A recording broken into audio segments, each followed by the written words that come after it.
ఓం యజ్ఞోపవీతం పరమం పవిత్రం ప్రజాపతేర్ యత్సహజం పురస్తాత్ ఆయుష్యం అగ్ర్యం ప్రతిముంచ శుభ్రం యజ్ఞోపవీతం బలమస్తు తేజ.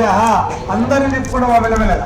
ఓం యజ్ఞోపవీతం పరమం పవిత్రం ప్రజాపతేర్ యత్సహజం పురస్తాత్ ఆయుష్యం అగ్ర్యం ప్రతిముంచ శుభ్రం యజ్ఞోపవీతం బలమస్తు తేజ. చివరిసారి గట్టిగా మీకు బలము తేజస్సు రావాలని గట్టిగా ప్రార్థన చేసి చెప్పాలి. ఓం యజ్ఞోపవీతం పరమం పవిత్రం ప్రజాపతేర్ యత్సహజం పురస్తాత్ ఆయుష్యం అగ్ర్యం ప్రతిముంచ శుభ్రం యజ్ఞోపవీతం బలమస్తు తేజ. ఆ మెడలు వేసుకొని పూలమాల మాదిరిగా కుడి చేయి దాంట్లోకి వెళ్ళియండి ఇట్లా. ఓం యజ్ఞోపవీతమసి యజ్ఞస్యత్వా యజ్ఞోపవీతేన ఉపనయామి.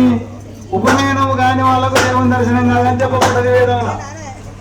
పరమాత్మను ధ్యానం చేయడానికి అధికారం అన్నమాట. ఇది మీ అందరికీ అధికారం లభించింది పరమాత్మ రోజు ధ్యానం చేయడానికి వేద మంత్రాలతోటి. కాబట్టి అందరూ కూడా యజ్ఞోపవీతం వేసుకున్నారు. ఇప్పుడు మళ్ళీ ఒకసారి ఆచమనం చేసి అంగస్పర్శ చేస్తే పూర్తి అయిపోతుంది.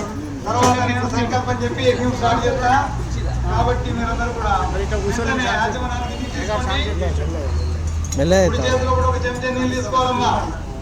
ఓం అమృతోపస్త నమ స్వాహ. స్వాహ అంటే తాగండి. అక్షరాలు తాగండి. ఓం అమృతాపిదాన స్వాహ. మళ్ళీ ఒకసారి ఓం సత్యమీశ శ్రీర్మయ శ్రీ శ్రేతాం స్వాహ. చేయగలుకోండి. తీసుకోండి. ఎడమ చేతిలో నీళ్ళు తీసుకోండి. మళ్ళీ కుడి చేయక 2000 మధ్యలో పెట్టండి.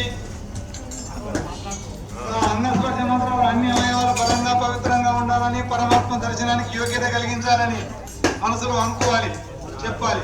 ఓం వాంగ్మే ఆస్యస్తు. నోరు కుడివైపు ఎడమ వైపు. నోట్లో ఏం శక్తి ఉండాలి?